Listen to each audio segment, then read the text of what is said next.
This is a great story. It's a fantastic story. Not just a story about Dr. Bawumia or about the NPP. It's a story about African governments and how they are becoming responsible. Many years ago, this was not going to be possible. If disaster happens and people are dead or something happens, circle water, we just see politicians come there and talk about what they would do. Never do we see them do anything. Remember, those of us who are in my generation, my age, you remember Akoto Lante? You know, when we were in Presec, we used to sing songs about the Akoto Lante disaster. Those, for some people, may not remember. But the Akoto Lante disaster happened sometime in the 80s. We were in Form 1, Form 2, and children who were crossing a bridge or something, the bridge just collapsed and they all died in the water. It was a terrible disaster, you know. And the politicians went there as usual and said that they would change the bridge, they would do that. Sometimes it happens, often it doesn't happen. So when the Apiate disaster occurred, and our politicians went there, Minister for Land, Samuel Abu-Jinapo, Vice President, Mahamadou Bawumia, even President Akufo-Addo, Chief of Staff, Minister for Defense, Dominic Nitiwu, they all went to Apiate and they all made promises.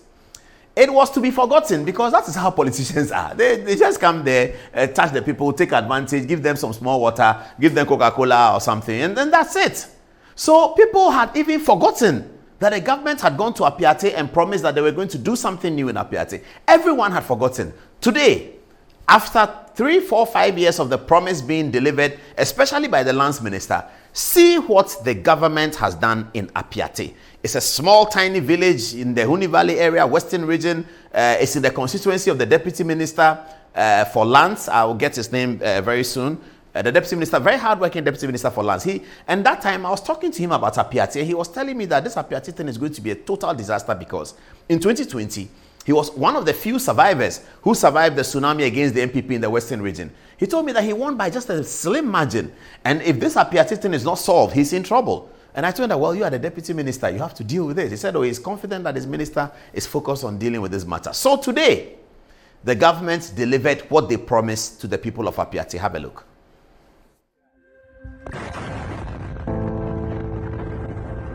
It led to a huge explosion which claimed 13 lives in southern Ghana. Dozens of homes were destroyed in this village near the town of Bogoso.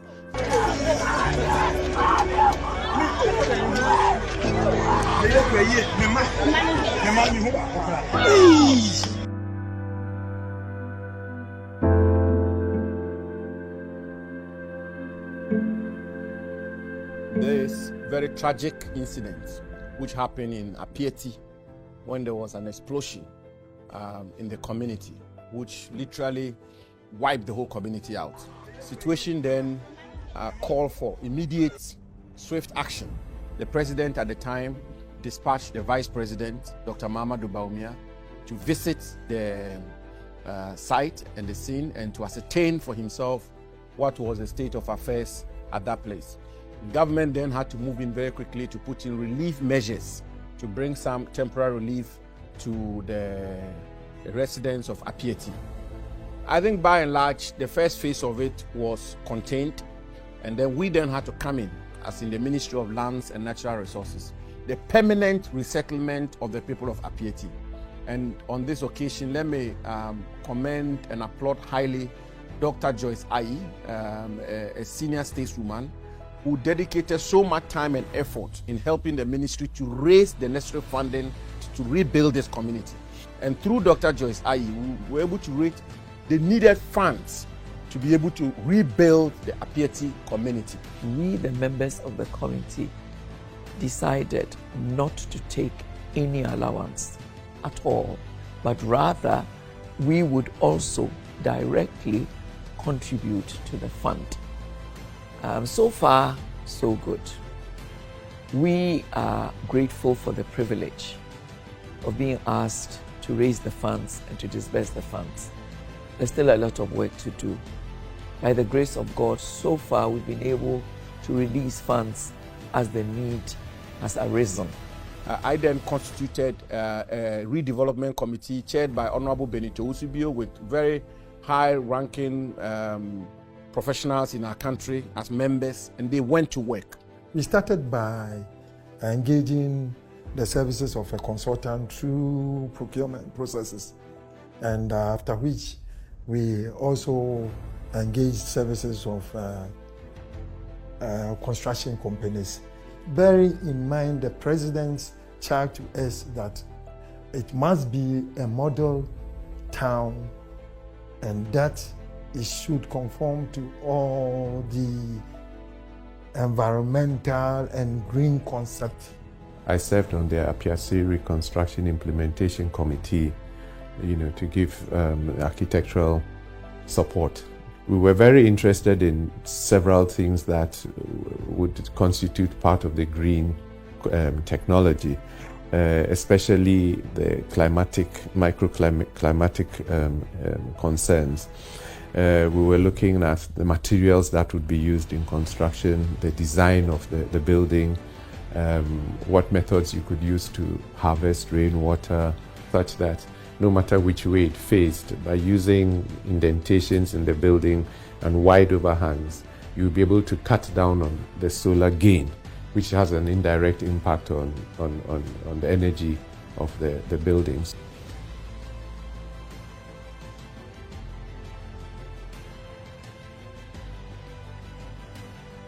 Mebo abaina baso say reconstruction team na or the man say omisi Apiate no oma yade mebo oma baso they say Apiate rono abeye foforo kra amaye bi asi ho no ma obehu say aban no ayade na me anyimini sa atwiantam ya to Apiate fu ye ko ha mu papa nanso nya o ma mpanyin adaworoma asem ni si wo ba abobo ahen sanya wana anka bi adameta me mponye nyina ye ntete ase ebinum fim nso hia no ma ye pepia no wa hwanya bedu dameta me ye do ma mpanyin ase e wo na ado ye kase a wa ye den wa ye oda ma he na odi otodo so sisi ale ye hunde hia dan na oseye no wa ye no fe I should say this, that in all humility and modesty, I feel very proud that government and the Ministry of Lands and Natural Resources have been able to rebuild this community and build it into a modern rural community with all the amenities, markets, sanitary facilities, water, electricity, roads, playgrounds. It's a beautiful, modern Ghanaian rural community. We like the leadership of His Excellency the President and the leadership and implementation spirit of our Minister, Honorable Abudinapo, who has really driven this with a passion that comes from a young man and has made sure that all of us are on our toes to make sure we do the right thing. All right, so you saw that. This is what I've been talking about.